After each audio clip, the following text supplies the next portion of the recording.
Hello everyone, स्वागत है आप सभी का हमारे यूट्यूब चैनल फाउंटेन रिसर्च पर। इस पर आपको सभी क्लास प्रोवाइड की जाएंगी 6 to 12 तक की यूपी बोर्ड से रिलेटेड सारी क्लासें अवेलेबल कराई जाएंगी। हमारे चैनल से जुड़े रहने के लिए आप लाइक कर सकते हैं, सब्सक्राइब कर सकते हैं और किसी भी टॉपिक में कोई भी आपको वीडियो चाहिए हो तो आप कॉमेंट भी कर सकते हैं। तो आइए शुरुआत करते हैं। यूरोप में राष्ट्रवाद का उदय, हमारा चैप्टर चल रहा था फर्स्ट और हमारी क्लास है आज की 7। तो हमारा टॉपिक चल रहा था, इससे पहले जो हमने पढ़ा था वो था जर्मनी और इटली का निर्माण। तो हमने जाना था जर्मनी और इटली का निर्माण किस तरीके से हुआ था। तो पहले इसके बारे में थोड़ा सा जान लेते हैं। 1848 में, तो 1848 में जो यूरोप था, यूरोप में जो राष्ट्रवाद का जनतंत्र और क्रांति अलग हो गई थी। जनतंत्र की जो क्रांति थी वो अलग हो गई थी। और इन्होंने क्या किया था, इन्होंने अपना राजनीतिक प्रभुत्व हासिल करने के लिए राजनीतिक प्रभुत्व स्थापित करने लिए इन लोगों ने क्या किया था, जो रूढ़िवादी थे, रूढ़िवादियों ने अक्सर राष्ट्रवादियों की भावना के साथ खिलवाड़ किया था। क्या किया था, राष्ट्रवादी जो भावना थी, राष्ट्रवादी भावना के साथ खिलवाड़ किया था। और ये लोग क्या करते थे, ये लोग जो राष्ट्रवादी लोग थे, ये लोग अपने देश से, अपने क्षेत्र से बहुत ही ज्यादा प्रेम करते थे और अपने देश को बचाने के लिए ये लोग क्रांति करते थे और युद्ध करते थे। तो जो रूढ़िवादी थे उन लोगों ने इनके साथ खिलवाड़ किया था। इनकी भावनाएं थी, इनकी जो प्रेम की बात, देश के लिए प्रेम की जो भावना थी उसके साथ खिलवाड़ किया था। ये जो राष्ट्रवादी भावनाएं थी ये कौन थी, ये मध्य वर्गीय जर्मन लोगों में काफी व्याप्त थी। ये राष्ट्रवादी भावनाएं किसमें थी, जो मध्य वर्गीय जर्मन भाषा में, जर्मन के जो लोग हैं उसमें काफी ज्यादा संलिग्न थी। और 1848 में जो जर्मन महासंघ है, जर्मन का महासंघ है, तो इसके जितने भी इलाके थे, इन इलाकों को जोड़कर, इस सभी इलाकों को जोड़कर क्या बनाया गया था, एक निर्वाचित संसद बनाई गई थी, जिसमें राष्ट्र राज्य, इस संसद में क्या किया गया था, राष्ट्र राज्य बनाने का प्रयास किया गया था। परंतु हुआ क्या था, जो राजशाही के यानी कि जो राजा के परिवार थे, और जो भी राजशाही थे यानी कि राजा के परिवार के थे, और जो फौजी ताकतें थी, इन लोगों ने मिलकर इसको दबा दिया था। तो उसके वजह से क्या हुआ था, इसका समर्थन किसने किया था, प्रशा के लोगों ने किया था। समर्थन किसने किया था, जो प्रशा के बड़े बड़े भूस्वामी थे, बड़े बड़े लोग थे, इन सभी लोगों ने इसका समर्थन किया था। और जो इसका नेतृत्व था वो किसने संभाला था, एक प्रमुख मंत्री थे ऑटो वन बिस्मार्क। कौन था, ऑटो वन बिस्मार्क था। तो ऑटो वन बिस्मार्क ने इस पूरे की कमांड संभाली थी, इसका जनक था। तो इसने क्या किया था, इसने प्रशा की सेना की मदद ली थी। इसने मदद किसकी ली थी, प्रशा की जो सेना थी और जो वहां के नौकरशाह थे, उन सभी की इसने मदद ली थी। और इसने 3 युद्ध किए थे। कितने युद्ध किए थे, टोटल 3 युद्ध किए थे। और जो ऑस्ट्रेलिया, डेनमार्क और फ्रांस के साथ हुए थे। और इसके बाद जब ये युद्ध जीत गया था तो एकीकरण की प्रक्रिया प्रारंभ हो गई थी। एकीकरण की प्रक्रिया जब प्रारंभ हो गई थी तो इन्होंने 1871 में एक समारोह हुआ था, जिसमें जो राजा विलियम थे उनको जर्मनी का सम्राट घोषित किया गया था। जब एकीकरण हो गया उसके बाद क्या किया गया था, एक समारोह रखा गया था जिसमें जो राजा थे, राजा विलियम, तो राजा विलियम को क्या किया गया था, राजा विलियम को जर्मनी का प्रथम सम्राट घोषित किया गया था। राजा विलियम कौन थे, जर्मनी के प्रथम सम्राट थे, प्रथम सम्राट घोषित किया गया था। और जो ऑटोमन बिस्मार्क के मंत्री थे, कहाँ के मंत्री थे, ऑटोमन बिस्मार्क के जो मंत्री थे, उनने क्या की थी, एक बैठक बुलाई थी, जिसमें जितने भी राजा थे, जितने भी राजकुमार थे, वो सभी आकर उसमें शामिल हुए थे। और इन्होंने क्या किया था, सभी लोगों ने एक क्या किया था, नए जर्मन जो थी उसके साम्राज्य की घोषणा की थी, नए जर्मन साम्राज्य की घोषणा की थी, जिसमें जर्मनी को राष्ट्र राज्य का निर्माण कराया था। राष्ट्र राज्य के निर्माण की प्रक्रिया पूरी हुई थी और नए जर्मनी का उदय हुआ था। नए जर्मनी में क्या क्या चीजें थी? मुद्रा, बैंकिंग, कानूनी व्यवस्थाएं, न्यायिक व्यवस्थाएं और आधुनिकीकरण, इन सभी पर जोर दिया गया था। तो आज का हमारा टॉपिक रहेगा इटली। तो हम देखेंगे कि जो इटली है, इटली का जो एकीकरण हुआ है। तो अब हम जानेंगे इटली के इतिहास के बारे में, इटली का क्या इतिहास रहा था।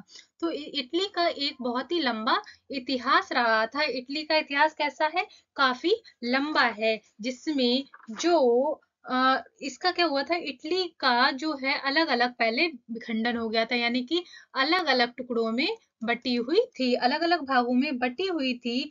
तो इटली अनेक जो वंशानुगत राज्य हैं, इटली अनेक वंशानुगत राज्य हैं, वो बहुराष्ट्रीय हैब्सबर्ग साम्राज्य में बिखरा हुआ था। किस साम्राज्य में इटली बिखरी हुई थी? हैब्सबर्ग साम्राज्य में बिखरी हुई थी, जो 19वीं सदी के दौरान 19वीं सदी के दौरान मध्य इटली जो 7 राज्यों में बटा हुआ था। 19वीं सदी के दौरान इटली कितने राज्यों में बटा हुआ था? 7 राज्यों में बटा हुआ था, जिनमें केवल एक सार्डिनिया पिनमांड में एक इतावली राजघराने का शासन था। और यहाँ पे जो शासन था वो किसका था? सार्डिनिया और पिडमांड में एक जो इतावली राजघराना था। क्या था? इतावली राजघराना, राजघराने का इसमें शासन था। और जो उत्तरी भाग आशियाई हैब्सबर्ग तथा इसका जो मध्य भाग है, मध्य भाग में क्या था? मध्य भाग में पोप था।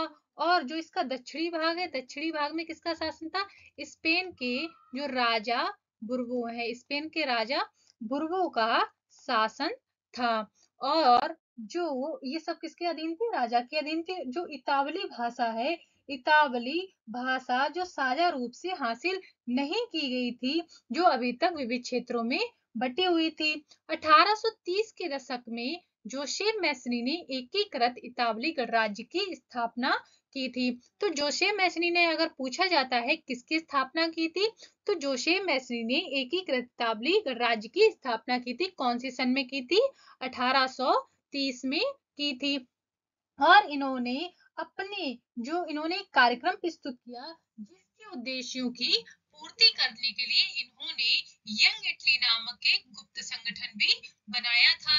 यंग इटली नामक इन्होंने गुप्त संगठन बनाया था, जिसको इन्होंने 1831 और 1848 में क्रांतिकारी विद्रोह हुआ। तो इनका जो इन्होंने विद्रोह किया था, जोसेफ मैसनी ने, कब से कब तक रहा था? जोसेफ मैसनी का जो विद्रोह था वो 1831 से 1848 तक ये विद्रोह चला था। परंतु इनको इस विद्रोह में क्या मिली थी? असफलता मिली थी। जोसेफ मैसनी को क्या मिली थी? इस विद्रोह में असफलता मिली थी, ये पूरी तरीके से हार चुके थे। तो ये क्या करना चाहते थे? इतावली जो राज्य है, इतावली जितने भी इतावली राज्यों को जोड़ने की जिम्मेदारी इन्होंने किसको दे दी थी? जो सार्डिनिया और पिडमांड को दे दी थी। इतावली को जोड़ने की जिम्मेदारी किसको दी थी? सार्डिनिया और पिडमांड को दे दी थी। सार्डिनिया और पिडमांड पिडमांड को इन्होंने जिम्मेदारी दे दी थी। और जो इनका शासक था, वो शासक कौन चला रहा था? विक्टर एनुअल द्वितीय पर आ गई थी। जो इनका शासक कौन था? विक्टर एनुअल द्वितीय था। ये शासक अभिजात वर्ग, जो कौन सा वर्ग था? अभिजात वर्ग। अभिजात वर्ग की नजरों में ये कैसा था? अभिजात वर्ग की नजरों में यह एकीकृत इटली के लिए आर्थिक विकास करना चाह रहा था, आर्थिक विकास उसमें उत्पन्न कराना चाह रहा था। तो उसी टाइम वहां के एक जो प्रमुख मंत्री थे, वो मंत्री कौन था? कावूर थे। मंत्री कौन थे? वहां के मंत्री कावूर थे। तो कावूर ने क्या किया था? जिसने जितने भी इटली के जो प्रदेश थे, इटली के प्रदेशों में एकीकृत करने के लिए आंदोलन का नेतृत्व किया था। कावूर ने क्या किया कि जो इटली है, इटली को एक करने के लिए, यानी कि एकीकृत करने के लिए इन्होंने नेतृत्व किया था। जो कावूर थे वो कौन थे? कावूर जो ना तो कोई क्रांतिकारी था और ना ही ये जनतंत्र में विश्वास रखते थे। कावूर ना तो कोई क्रांतिकारी थे और ना ही ये जनतंत्र में विश्वास रखते थे। ये क्या थे? ये कैसे थे? ये अमीर, जो वहां के अमीर लोग थे और जो शिक्षित वर्ग के लोग थे, अमीर और शिक्षित वर्ग के जो भी लोग थे, ये कौन सी भाषा बोलते थे? इतावली। इतावली। और कहीं बेहतर ये भाषा कौन सी बोल लेते थे? इतावली के अलावा ये फ्रेंच भाषा भी काफी बेहतरीन तरीके तरीके से बोल लेते थे। और यह फ्रांस से सार्डिनिया, इन्होंने क्या किया था, फ्रांस से सार्डिनिया में फ्रांस सार्डिनिया में जो पिडमांट की एक चतुर कूटनीतिक संधि की थी। इन्होंने पिडमांट में कैसी संधि की थी, चतुर कूटनीतिक संधि की थी, जिसमें किसका हाथ था, इसमें काबूर का हाथ था, यानी कि पूरा योगदान किसका था, काबूर का था। तो ये क्या कर पाए थे, ये जो ऑस्ट्रेलिया थी 1859 में ऑस्ट्रिया को हरा पाने में ये कामयाब हुए थे। इन्होंने 1859 में किसको हराया था, ऑस्ट्रेलिया को हराया था।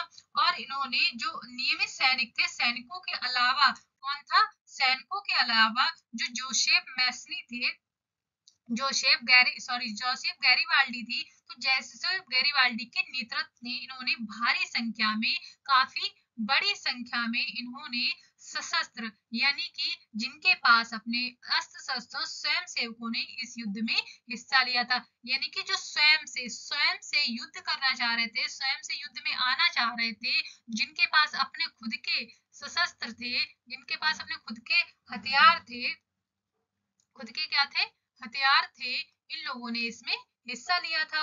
और 1860 में ये लोग क्या किया था, इन्होंने 1860 में दक्षिणी इटली और 2 सिसिलियों के राज्य में ये लोग प्रवेश कर गए थे। तो 1860 में ये कहाँ पर, दक्षिण इटली 2 सिसिलियों के राज्य में प्रवेश कर रहे थे।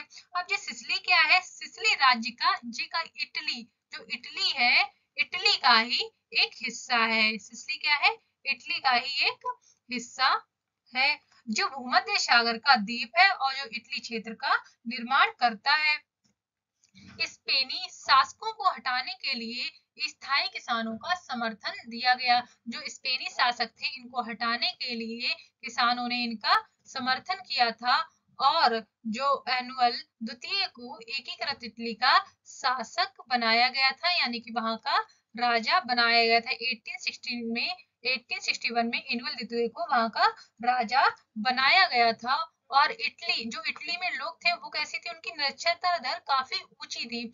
और जो उदारवादी राष्ट्रवादी थे, कौन थे, उदारवादी राष्ट्रवादी भावना का भी इनको, ये इससे अनजान थे, इसको इसका ज्ञान नहीं था। तो इटली में जिन आम किसानों ने गौरीवाल्डी का समर्थन किया था, वो क्या समझते थे, जो इटालिया है वो क्या, ला इटालिया को क्या समझते थे, ला टालिया, जो ला टालिया है, ला टालिया को वो लोग समझते थे कि यह विक्टर एनुअल की पत्नी है। ला टालिया क्या है, विक्टर एनुअल की पत्नी है।